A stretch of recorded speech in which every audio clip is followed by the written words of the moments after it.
বিসমিল্লাহির রহমানির রহিম। আসসালামু আলাইকুম। আমি হীরা ঢাকা থেকে বলছি। আশা করি যে যেখানে আছেন সবাই মহান আল্লাহর রহমতে ভালো আছেন, সুস্থ আছেন, নিরাপদে আছেন। আমরাও আলহামদুলিল্লাহ আল্লাহর রহমতে ভালো আছি। নতুন আরও একটি ব্লগ ভিডিও নিয়ে আপনাদের কাছে হাজির হলাম। আজকের এই ভিডিওতে দেখতে পাচ্ছেন যে আমার বাসায় নতুন চুলা এসেছে, আর এটা হচ্ছে সন্ধ্যার পর।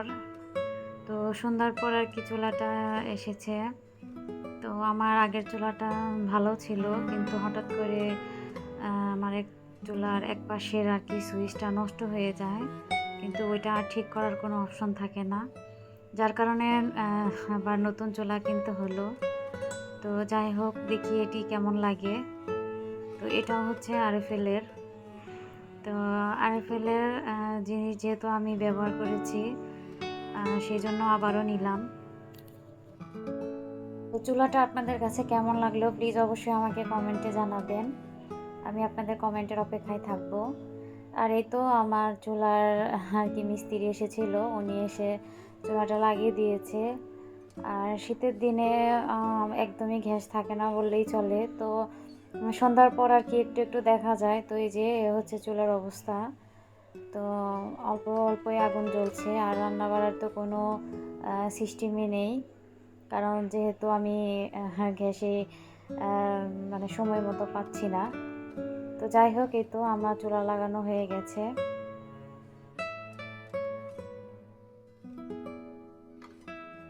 তো আর এই হচ্ছে আমার পরের দিন সকালবেলা। সকাল বলতে এটা হচ্ছে 10টার দিকে আর কি, 10টার দিকে। তো এই যে দেখেন কি কাজ শুরু করেছি। 14 বছরের ফার্নিচার। তো কি বলবো, এর অবস্থা খুবই খারাপ। আপনারাই দেখেন, যে ফেনাটা দেখে অবশ্যই বুঝতে পারছেন যে এটার কি অবস্থা। তো এটা যদি আমি কোনো ক্লিনার দিয়ে মানে পরিষ্কার করি, তাহলে কিন্তু পরিষ্কার হয় না, কারণ এই ময়লাগুলো এমনভাবে আটকে গেছে, যার কারণে আর কি বাধ্য হলাম যে এটাকে মানে কাপড় কাচার যে পাউডারের গুঁড়ো আমরা ব্যবহার করি সেটা দিয়ে আর কি। তো এটাকে এইভাবে আর কি ধুয়ে নিচ্ছি ভালো করে, যাতে করে আর এই ভিতরের যে আটকে থাকা ময়লাগুলো একদম পুরোপুরি বের হয়ে আসে। তো খুবই কষ্ট হয়েছে আর কি কাজটা করতে। আর আমার তো প্রায় 3 ঘন্টার মতো লেগেছে, কিংবা তারও একটু বেশি লাগতে পারে। তো এই তো দেখেন, পুরোটা যখন পরিষ্কার করা হয়ে গেছে, তো তারপর আর কি কত সুন্দর লাগছিল, দেখে তো মনে হচ্ছে একদম নতুন। আর এখন থেকে চিন্তা করেছি যে সপ্তাহে 2 দিন করে হলেও ফার্নিচারগুলো ভালো করে আর কি মুছবো। তো উপরের 2টা কাজ হয়ে গেছে, আর এই যে নিচের 2টা ড্রয়ার বাকি আছে। আর এই যে এগুলো দিয়ে আর কি পরিষ্কার করছি। তো কাজের ফাঁকে আপুদের উদ্দেশ্যে একটা কথা বলি, যে আমার অনেক ভিউয়ার্স আপু আছে যারা আমার চ্যানেলে এসে আমাকে সুন্দর সুন্দর কমেন্ট করে। তো আবার কিছু আপু আছে যারা আর কি ওনার চ্যানেলে যাওয়ার জন্য আর কি দাওয়াত দিয়ে যায়। তো আসলে এই জিনিসগুলো আমাদের কারোরই করা উচিত নয়।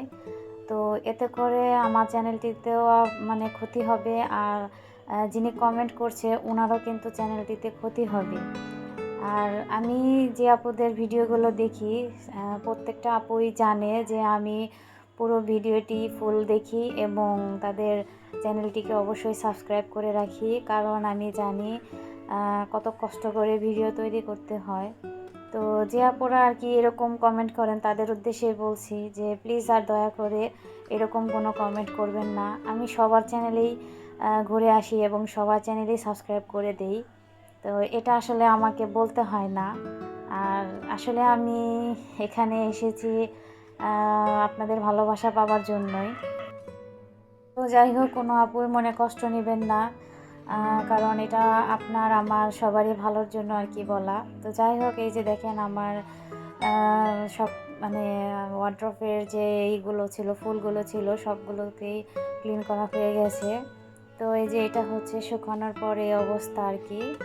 তো আসলে আমরা যদি প্রতিদিন একটু একটু করে, কিংবা মাসে কিংবা সপ্তাহে মানে একটু সময় বের করে এই জিনিসগুলো ক্লিন করে রাখি, তাহলে কিন্তু এরকম কষ্ট হয় না।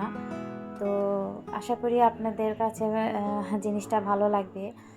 আর এটাকে হঠাৎ করে, আর আমি ফুল পানি দিয়েও করিনি, যেটুকু আর কি সেভ করে করা যায় সেটুকুই করেছি, এতে কোনো সমস্যা হবে না। কারণ আমি বিভিন্ন ফার্নিচারের দোকানে দেখেছি তারা মানে যারা পুরনো ফার্নিচার কেনায় তারা এরকম করেই ক্লিন করে নেয় ফার্স্টে। তো এই জন্যই আর কি নিজেও ট্রাই করলাম। আর এই তো এটা হচ্ছে তার আগের দিন। এই দেখুন আমার শোকেসটাও কিন্তু অনেক সুন্দর হয়ে গেছে, একদম নতুনের মতো লাগছে। আর আপনারা যদি আমার ভিডিওতে লাইক দিতে ভুলে গিয়ে থাকেন তবে প্লিজ অবশ্যই একটি লাইক দিয়ে দিবেন। আর যারা আমার চ্যানেলে আজকে নতুন এসেছেন, আমার ভিডিওর কোনো অংশ যদি একটু ভালো লেগে যায় তাহলে প্লিজ অবশ্যই চ্যানেলটিকে সাবস্ক্রাইব করে দিবেন। চ্যানেলটি সাবস্ক্রাইব করে পাশে থাকা বেল বাটনটি অবশ্যই অন করে দিবেন, এতে করে আমি যখন কোনো নতুন ভিডিও দিব আপনার কাছে নোটিফিকেশন চলে যাবে। আর প্রত্যেকটা আপু ভাইয়া আঙ্কেল আন্টিদের কাছে আমার একটাই অনুরোধ, আপনারা পুরো ভিডিওটা দেখবেন, প্লিজ কেউ একটু টেনে টেনে ভিডিও দেখবেন না, এটা আপনাদের কাছে আমার অনুরোধ।